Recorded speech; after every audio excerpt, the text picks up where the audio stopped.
Welcome to Tales to Terrify, part of the District of Wonders network. Featuring Starship Sofa and far-fetched fables, everyone has a story in the District of Wonders. Come and find yours.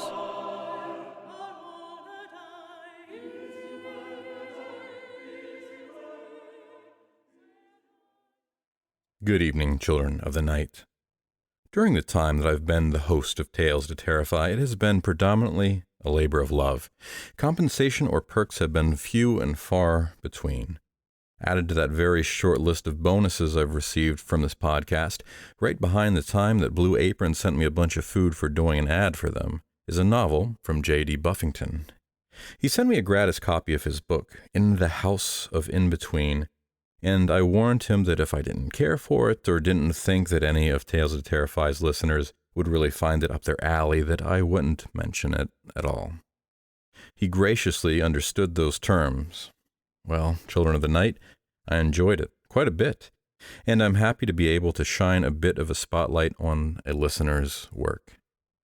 I'll tell you a bit about it and think of a few things to point out that I really did enjoy without spoiling the story. In the House of In-Between is a haunted house story. Early on, it is introduced that there is a possible scientific explanation for the mysteries of the house and perhaps other hauntings, but the author doesn't bog down the story by trying to show off how his invented quantum particle works with string theory or anything like that. Just enough for you to get where this is going.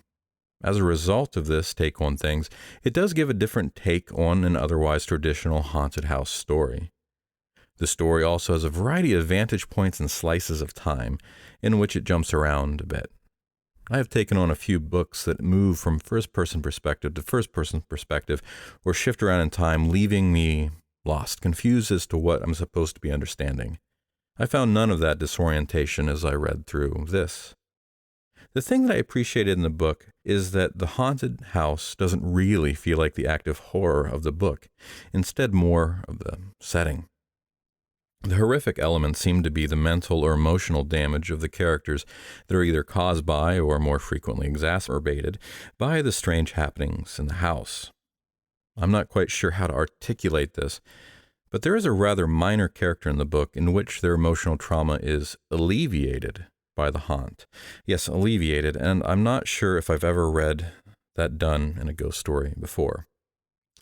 Thank you, JD, for sharing your story with me, and Children of the Night, check it out. I think you'll find it an enjoyable read. Links will be in the show notes. Let's hear some fiction. Nate Southard is the author of Porcelain, Bad Dogs, Will the Sun Ever Come Out Again, Red Sky, Lights Out, Just Like Hell. When he isn't writing scary stories, he's probably cooking, usually Thai food or fried chicken, both favorites of mine as well. He loves fried chicken. Nate lives in Austin, Texas.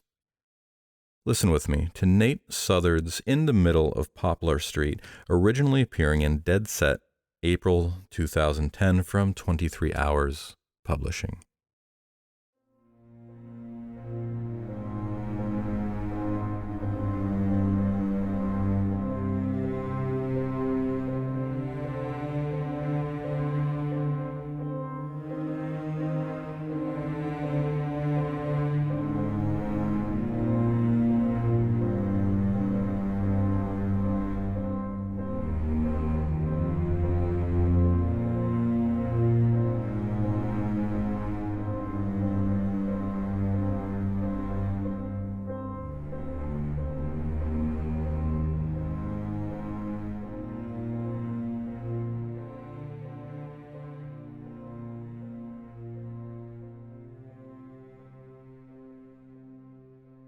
Jenny stood at the upstairs window, looking down at them all and trying not to cry. She had burst into tears several times in the past, and her mother always scolded her for it, telling her the thing in the street didn't deserve her sadness. Jenny couldn't help it, though. The people were just so mean to the thing in the street. People had different names for the thing they'd staked to Poplar Street with pieces of metal rebar. At first, the people on the news had called them reanimated. Later, most people decided they were called undead. More than once, Jenny had heard the church people on TV call them demons. She knew there used to be a lot of them, with people running around and saying the end of the world had come. But then the people took care of most of the reanimated, or undead, or whatever, and now only a few remained here and there. The one in the street below her window was the only one she had ever seen in real life, the only one that wasn't a jumpy image on the television, some reporter or other talking in either hushed tones or panicked shouts. Most of the time, she couldn't even see the thing in the middle of Poplar Street through the mass of people standing around it. Jenny watched as the people laughed and pointed. A man in greasy coveralls was kicking the creature, laying into it with his boots and waving for the crowd to cheer him on. A man with thin silver hair patted him on the back, and a couple of teenage girls giggled in horrified amusement at the spectacle.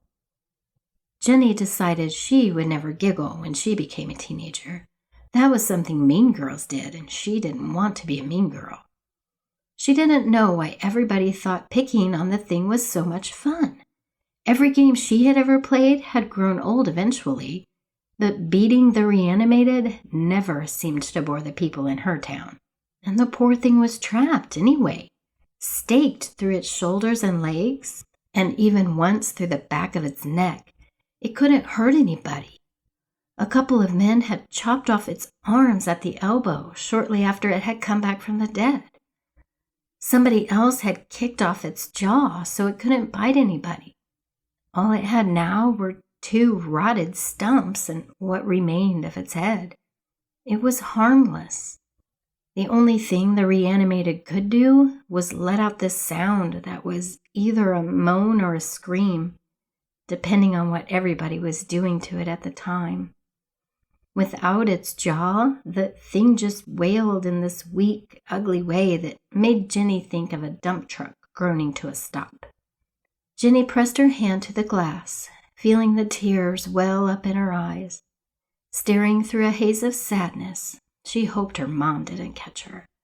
She'd probably get a lecture for watching the people again, and she really hated it when her mom lectured her. There was always a lot of "you don't know any betters" and "it's for your own goods," and Jenny just wasn't in the mood for that. Maybe she should leave the window. She knew it was the easiest thing. It was a sure way to keep from getting caught, but she just couldn't understand why the people did what they did. And she hoped that if she kept watching, she could maybe make some kind of sense out of it. Not that she'd made any sense of it yet. The man in the coveralls was peeing on the reanimated now. Jenny couldn't see him do it, not really, but she could tell from the way he was standing and the way the whole crowd was laughing like they heard a really funny joke. She could imagine the creature's reaction, the way it might wave around what was left of its arms as it tried to keep the pee from hitting its face. She felt so sorry for it. She didn't even know if it had feelings anymore, but she still felt sorry. At least they weren't using the fire hose. The people did that sometimes. Their small town only had what Mom called a volunteer fire department. And every once in a while, one of the firemen would bring down a hose from the station.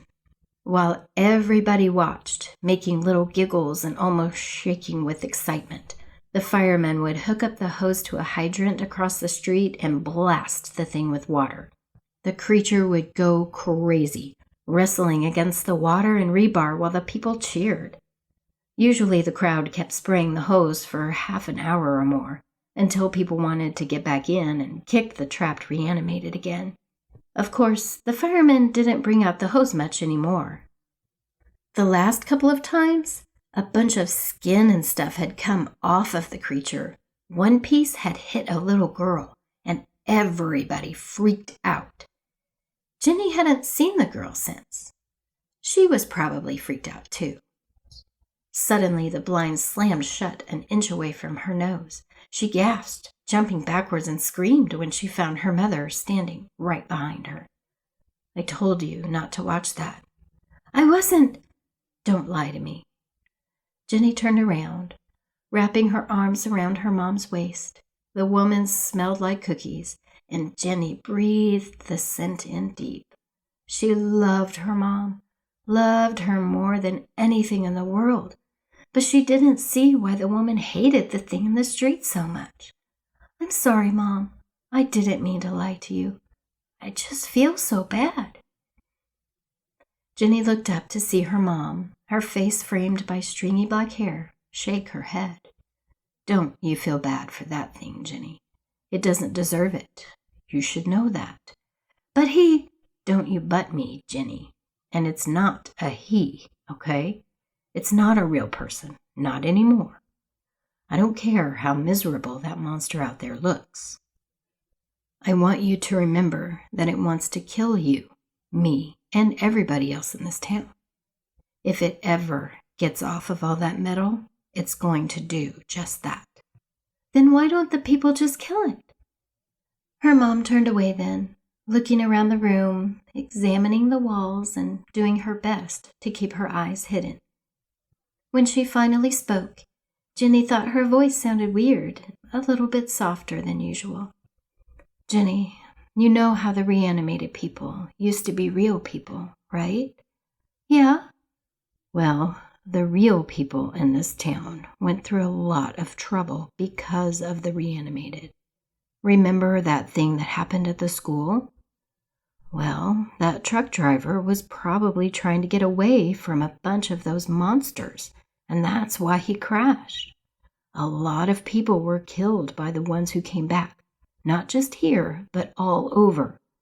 And the real people were very afraid for a very long time. In a lot of ways, they're still scared, and sometimes scared people get mad. But there's not really anything to be afraid of anymore, Mom. Most of the dead people are gone." Jenny's mom smiled. "I know, honey, but people don't stop being scared right away. It takes time."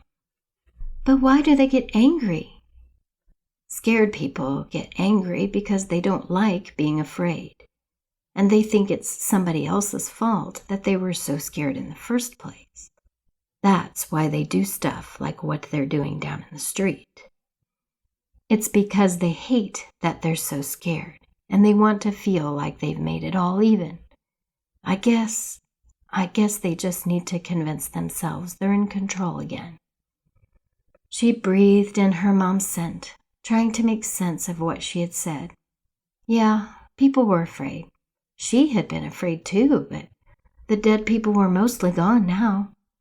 There wasn't any reason to be scared anymore. Sometimes people just didn't make any sense. You understand, honey? Jenny looked up at her mom. She smiled and hugged her tight around the waist. "I do, Mom. I'm sorry." It was the first time she could ever remember lying.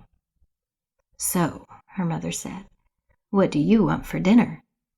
Jenny pretended to think it over. "Cheeseburgers." "I don't have any hamburger thawed out. We can have some tomorrow if you want. Is that okay?" "Sure. Can we have spaghetti tonight?" "Yeah." "Good. Let's have spaghetti." Mom smiled. "Okay, and I'll set some hamburger in the fridge to thaw." "Thanks, Mom," Jenny said as she hugged her mother again. "I love you." "I love you too, honey." Her mom walked to the door, turning back to give Jenny a sad smile. "Stay away from the window, okay? I don't want you upsetting yourself." She nodded, gave her mom a thumbs up. As she made the gesture, she realized how stupid it looked, how silly. Mom left the room. A second later, Jenny turned to peer through the blinds. Jenny pretended to sleep, the covers pulled up to her chin and her cheek against the pillow, until the noises from the street disappeared and all she could hear was her mother's soft snoring. She waited a while longer, her eyes roaming the bedroom, and then climbed out of bed. The hardwood floor was cold beneath her feet, but she tried to ignore it. The air outside would be colder, the pavement ice against her soles. But she couldn't risk putting on her shoes or coat. Any unnecessary noise might wake up her mother, and then she'd have some explaining to do. She crossed the hall and stepped to the window, pulling back the blinds the slightest bit. Poplar Street stood dark and empty, the way she had expected to find it. Squinting through the night's shadows, she could make out the sickening garden of rebar, the twisting figure it pinned to the pavement. The people always left the reanimated alone at night, and they never bothered leaving a guard either. They knew it was harmless. Without its arms or jaw, it was just a thing, a punching bag or something more pitiful. Ginny shook her head, thinking about the people, and then stepped away from the window. She made it to the kitchen without creaking any of the floorboards and pulled the refrigerator open as quietly as she could, her hand darting inside to shut off the interior light. Heart thumping behind her ribs, she paused to listen to the house, remaining still until she decided her mother was still asleep. The hamburger sat on the bottom shelf, still wrapped in plastic. Ginny removed it from the fridge and tucked it under her arm, closing the door behind her. Almost done. The other item she needed was under the sink. She remembered last seeing it on the right-hand side, and she hoped Mom hadn't moved it. Searching under the sink would be so loud it might wake the entire neighborhood, not just her mother. Luckily, her fingers closed around the object right away. She breathed a sigh of relief, and her heart calmed the slightest bit. Moving slowly, careful to keep the hinges from squealing, she opened the back door and left the house. The winter air slashed at her as she rounded the house and stepped onto the cold concrete of Poplar Street. The dead person staked to the street like some kind of weird science project looked up, sensing her approach, and moaned. "Quiet," Ginny said. "You have to be quiet or I'll get caught." The reanimated didn't understand. It continued to groan, the sound both ominous and pathetic as she stepped closer. She finally stood over the creature. It could only wheeze in excitement, staring up at her and the objects in her hands. Without a word, she set one of the objects down so she could unwrap the hamburger. The reanimated dead man caught the scent of blood and meat and began to thrash against its metal bounds. She placed the hamburger on the ground and then pushed it forward with her foot until it was within reach of the creature's ruined mouth. It looked up at her, eyes wide and glazed, yet somehow thankful. Then it dove into the meat. It worked with its dead tongue, doing its best to lap up the raw beef, and paused only to groan in pleasure before returning to its meal. Ginny watched it eat, and she wondered what it might have looked like when it was alive. She could tell it had been a man. Maybe he had been handsome, or maybe ugly. What about the man's family? Had he been married? Had kids? Maybe a little girl around her age? Nobody in town seemed to care. They just used the thing in the street as something to beat on and torture. Did it really make them feel safer? How could it? "Monster," Ginny said, and she leaned forward to spit on the dead man. The glob of saliva struck the back of the thing's head and began to trickle down its ruined scalp. Ginny expected the thing to look up at her or try to shrink away or something. Anything. But the reanimated didn't do a thing but work at the hamburger, its moans growing louder as it managed to eat more and more. She drew in a deep breath and held it. The smell of hamburger mixed with the clean, empty smell of winter, but beneath it all, a rotten smell lingered. And she knew it was the miserable thing staked to the pavement. Disgusting. Baring her teeth, her face morphing into an angry sneer, she picked up the other object and stepped forward. Slowly, she raised the hammer over her head, her fingers curling tighter and tighter. The reanimated continued to ignore her, not noticing the growl in her throat or even her presence until she swung the hammer as hard as her arms allowed, slamming the metal against the creature's shoulder. A screech split the quiet night as the reanimated's head arched away from the pavement, flesh and bones scraping against rebar. Jenny caught a scream in her throat as terror burst up from her stomach and lungs. She scrambled away from the thing, making a trio of hurried steps across the pavement before her ankles twisted and she landed hard on her bottom. Then she scurried like a crab, forgetting the hammer, until she reached the sidewalk and the grass beyond. Its moans chased her, and soon she began crying, wiping at her eyes as she drew her knees up under her chin. "I'm sorry," she whispered. I'm sorry. Shivering, she watched the reanimated and waited. It continued to groan its pain into the street for several long moments, and she watched the houses for any lights flicking on or doors opening. No one appeared to notice, however, and after a few minutes, the reanimated returned to the package of hamburger. The night filled with slopping sounds and groans of pleasure. Slowly, Jenny returned to her feet and started across the street. She stopped long enough to retrieve the hammer from where she had dropped it, and then a few more steps took her to the reanimated.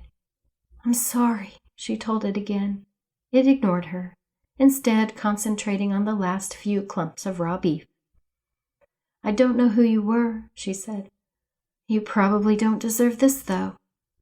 Jenny raised the hammer over her head once more. She eyed a spot on the back of the reanimated skull. The wind picked up, and Jenny held her breath.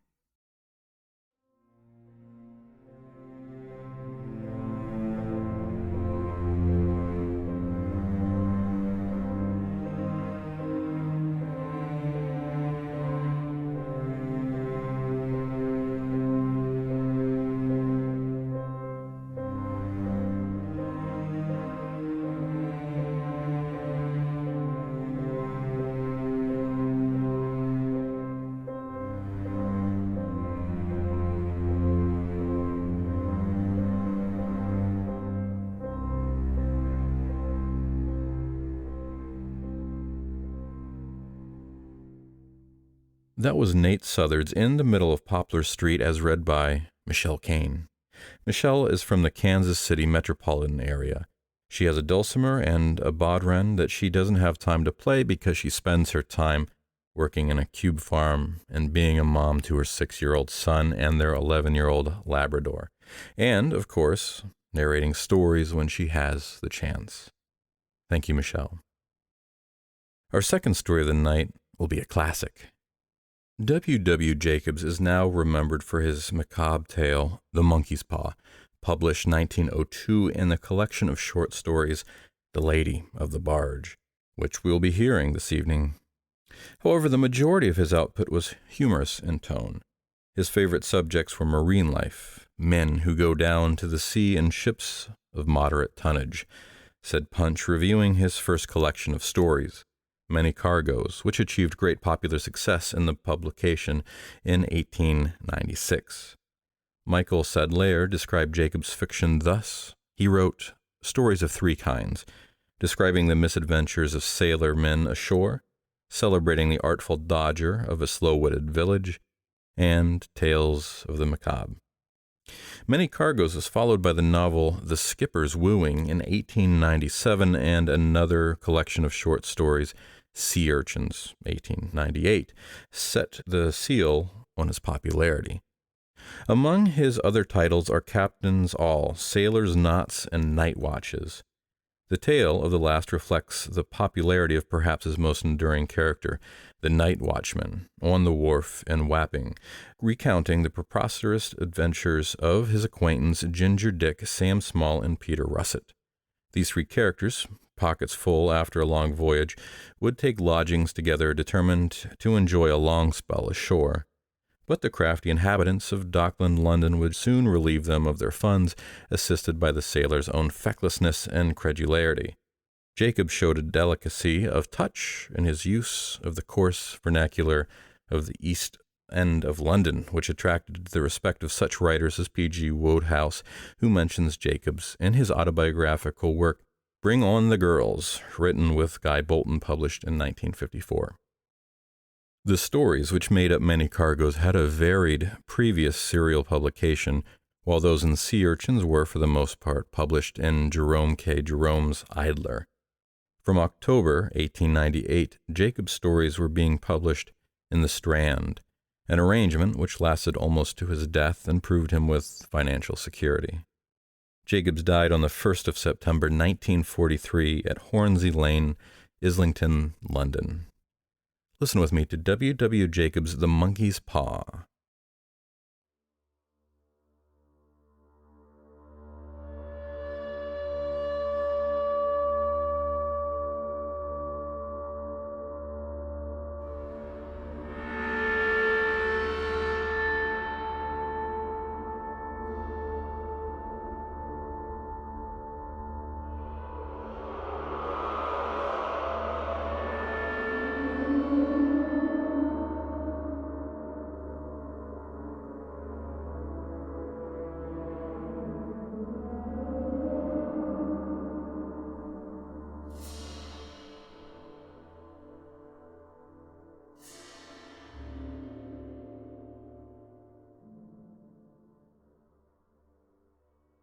One.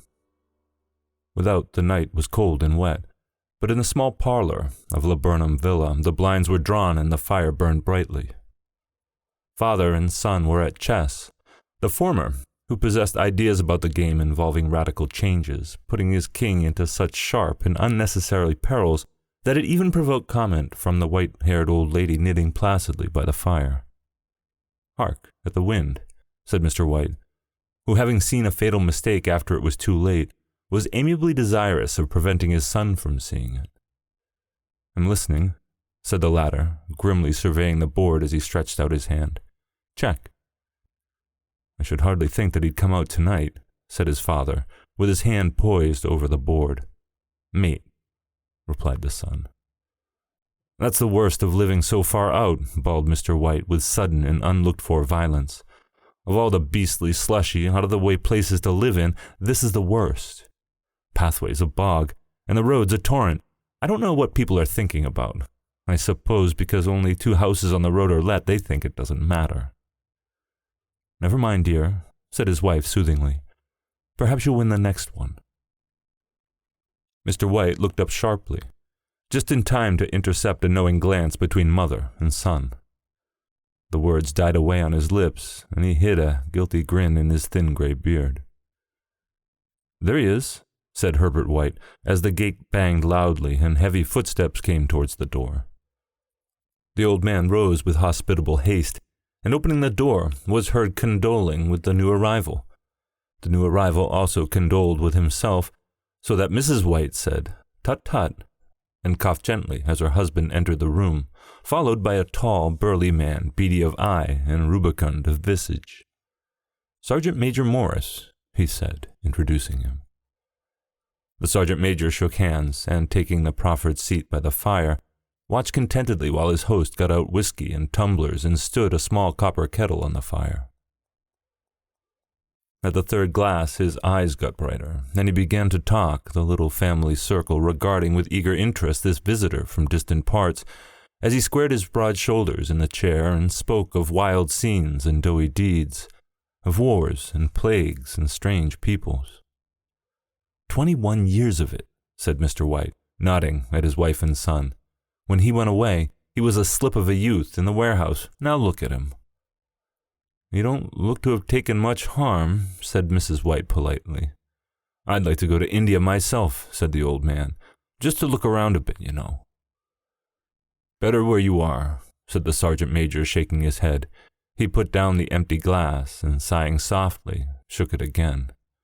"I should like to see those old temples and fakirs and jugglers," said the old man. "What was that you started telling me the other day about a monkey's paw or something, Morris?" "Nothing," said the soldier hastily. "Leastways, nothing worth hearing." "Monkey's paw?" said Mrs. White curiously. "Well, it's just a bit of what you might call magic, perhaps," said the sergeant major offhandedly. His 3 listeners leaned forward eagerly. The visitor absent-mindedly put his empty glass to his lips and then set it down again. His host filled it for him.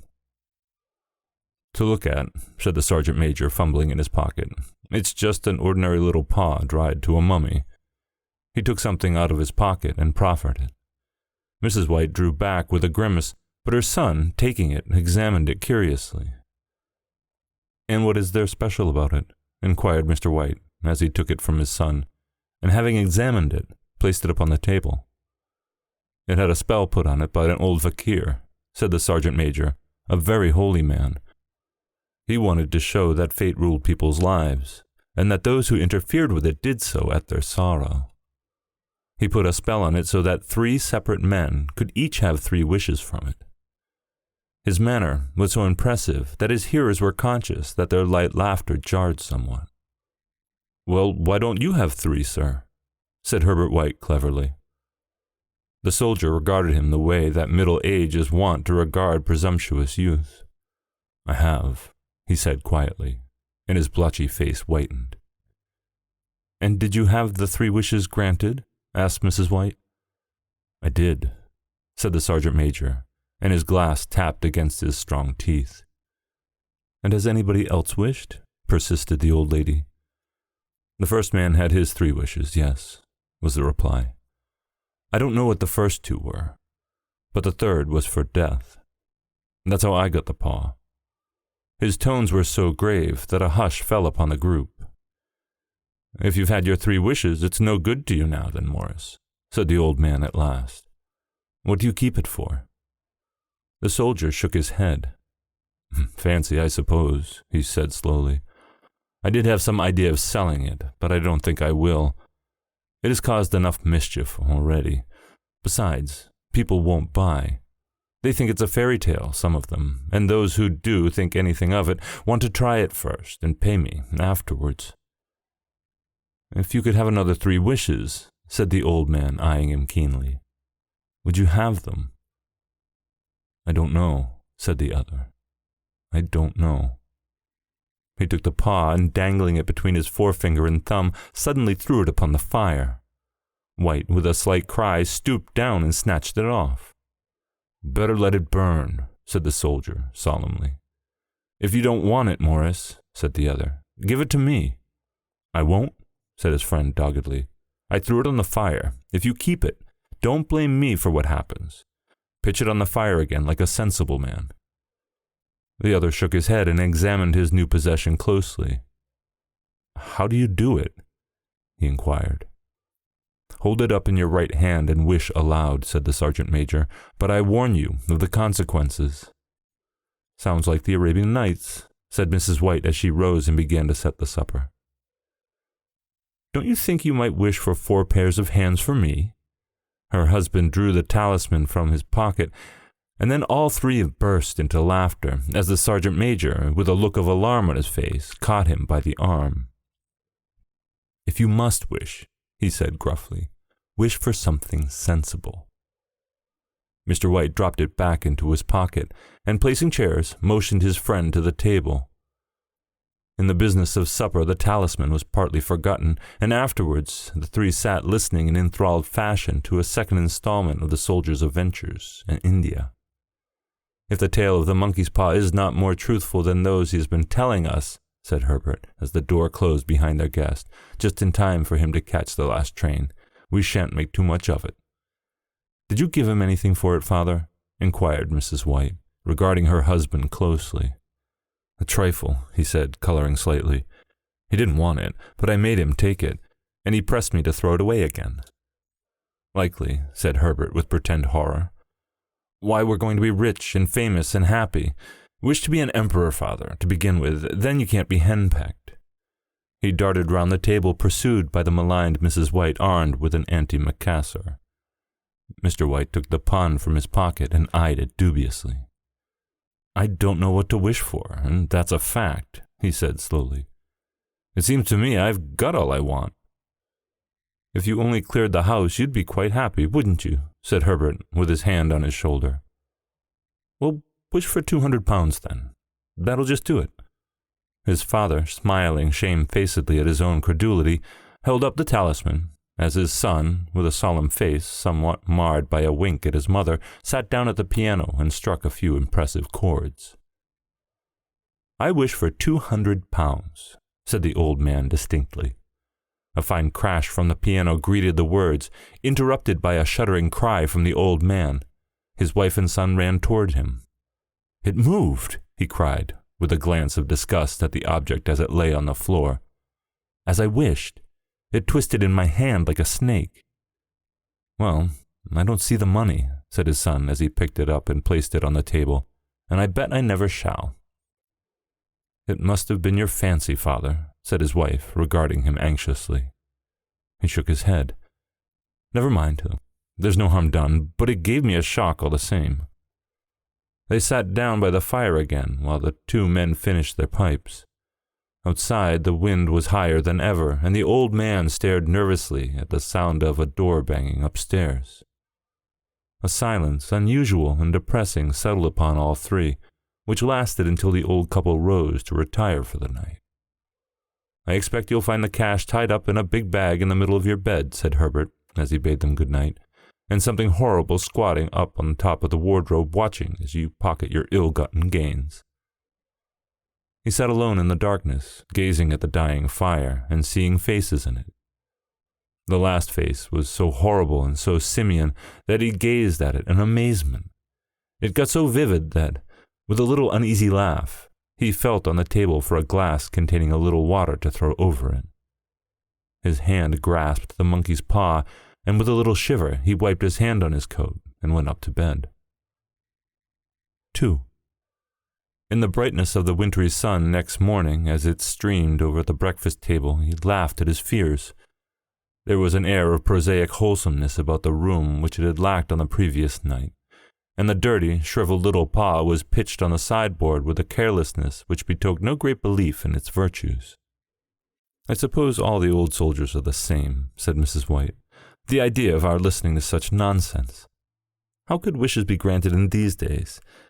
And if they could, how could £200 hurt your father?" "It might drop on his head from the sky," said the frivolous Herbert. "Morris said things happened so naturally," said his father, "that you might, if you so wished, attribute it to coincidence." "Well, don't break into the money before I come back," said Herbert as he rose from the table. "I'm afraid it'll turn you into a mean, avaricious man, and we shall have to disown you." His mother laughed, and following him to the door, watched him down the road, and returning to the breakfast table, was very happy at the expense of her husband's credulity. All of which did not prevent her from scurrying to the door at the postman's knock, nor prevent her from referring somewhat shortly to retired sergeant majors of bibulous habits when she found that the post brought a tailor's bill. "Herbert will have some more of his funny remarks, I expect, when he comes home," she said, as they sat at dinner. "I dare say," said Mr. White, pouring himself some beer. "But for all that, the thing moved in my hand, that I'll swear to." "You thought it did," said the old lady soothingly. "I say it did," replied the owner. "There was no thought about it. I had just— What's the matter?" His wife made no reply. She was watching the mysterious movements of a man outside, who, peering in an undecided fashion at the house, appeared to be trying to make up his mind to enter. In mental connection with the £200, she noticed that the stranger was well dressed, and wore a silk hat of glossy newness. 3 times he paused at the gate, and then walked on again. The 4th time he stood with his hand upon it, and then with sudden resolution flung it open and walked up the path. Mrs. White at the same moment placed her hands behind her, and hurriedly unfastened the strings of her apron, put that useful article of apparel beneath the cushion of the chair. She brought the stranger, who seemed ill at ease, into the room.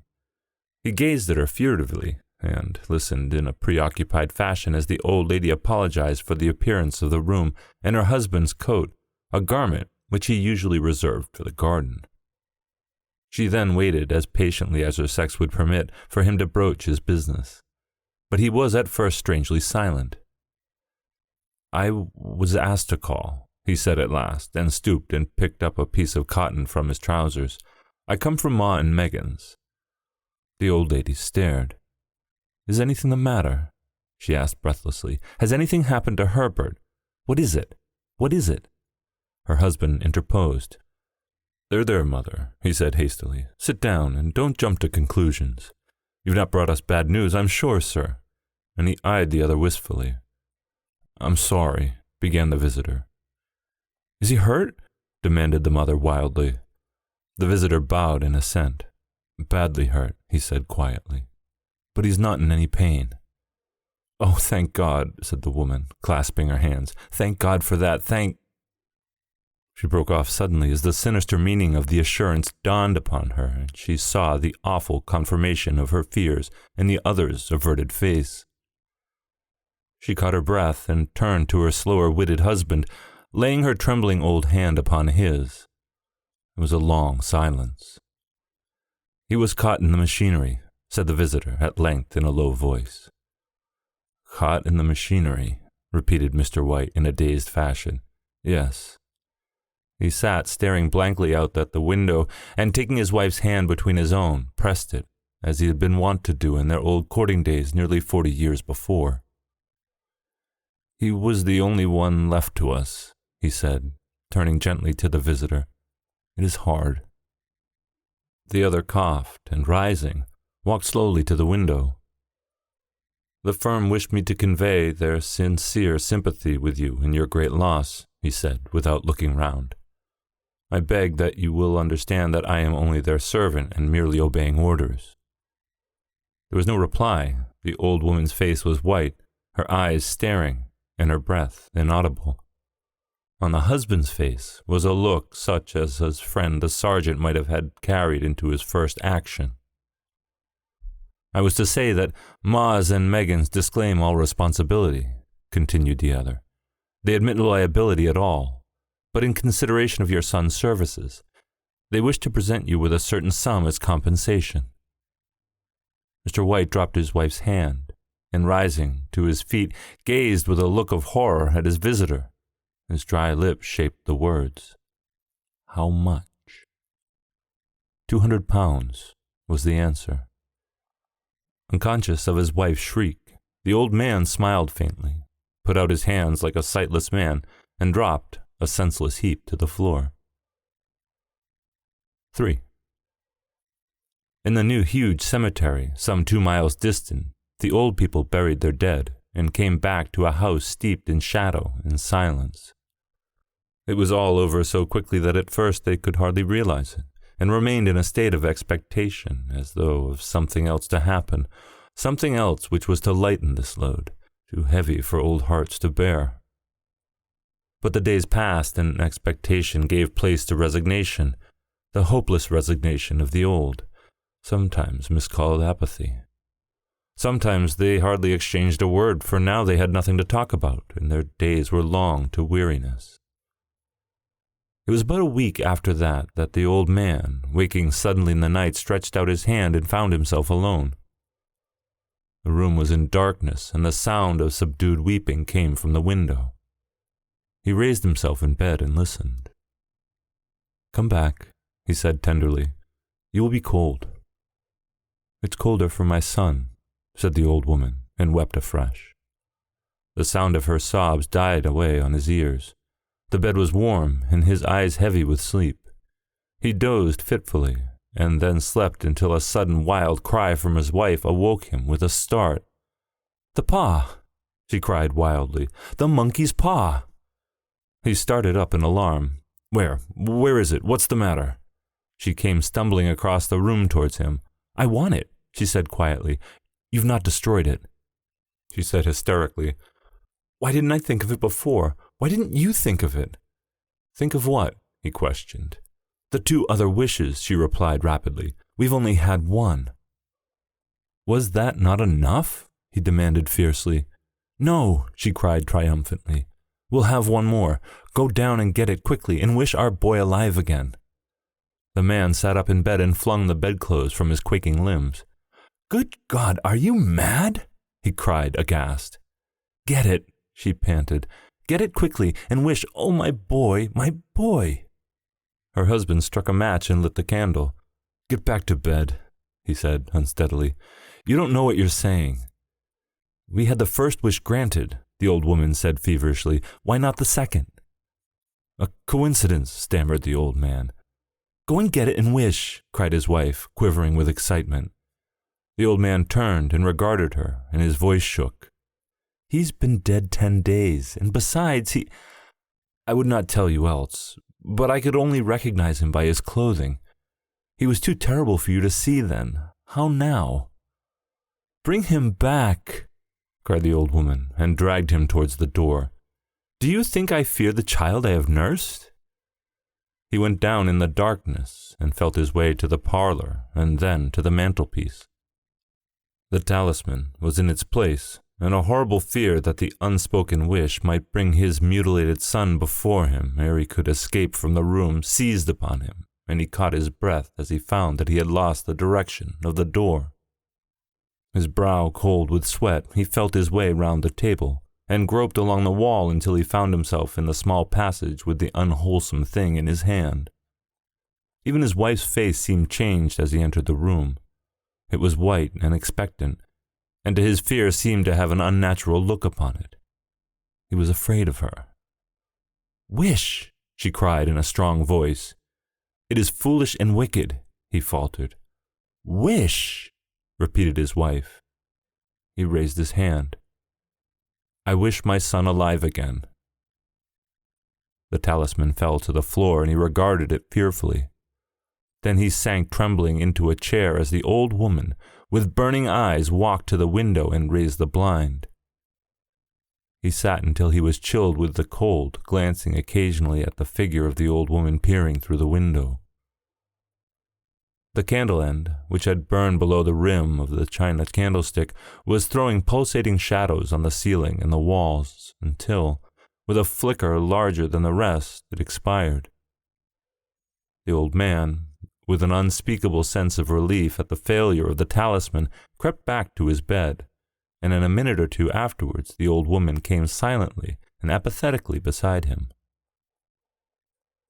Neither spoke, but lay silently listening to the ticking of the clock.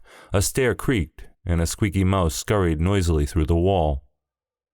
The darkness was oppressive, and after lying for some time screwing up his courage, he took the box of matches, and striking one, went downstairs for a candle.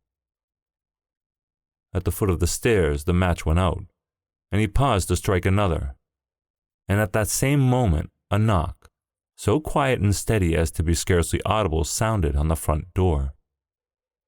The matches fell from his hand and spilled in the passage. He stood motionless, his breath suspended until the knock was repeated. Then he turned and fled swiftly back to his room and closed the door behind him. A third knock sounded through the house. "What's that?" cried the old woman, starting up.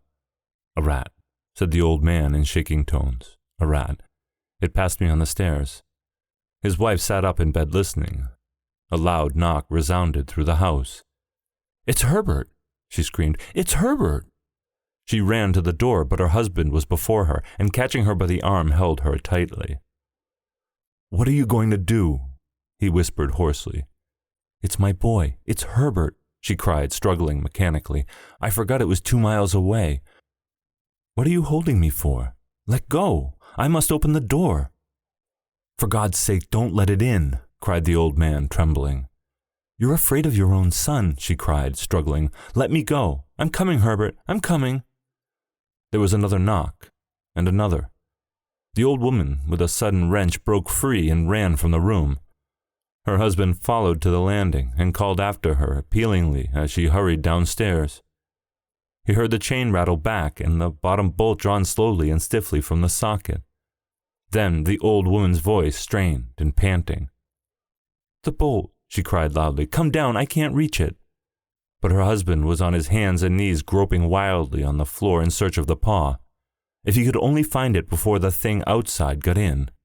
A perfect fusillade of knocks reverberated through the house, and he heard the scraping of a chair as his wife put it down in the passage against the door. He heard the creaking of the bolt as it came slowly back, and at the same moment he found the monkey's paw and frantically breathed his third and last wish. The knock ceased suddenly, although the echoes of it were still in the house. He heard the chair draw back, and the door opened. A cold wind rushed up the staircase, and a long, loud wail of disappointment and misery from his wife gave him courage to run down to her side and then to the gate beyond. The street lamp flickering opposite shone on a quiet and deserted road.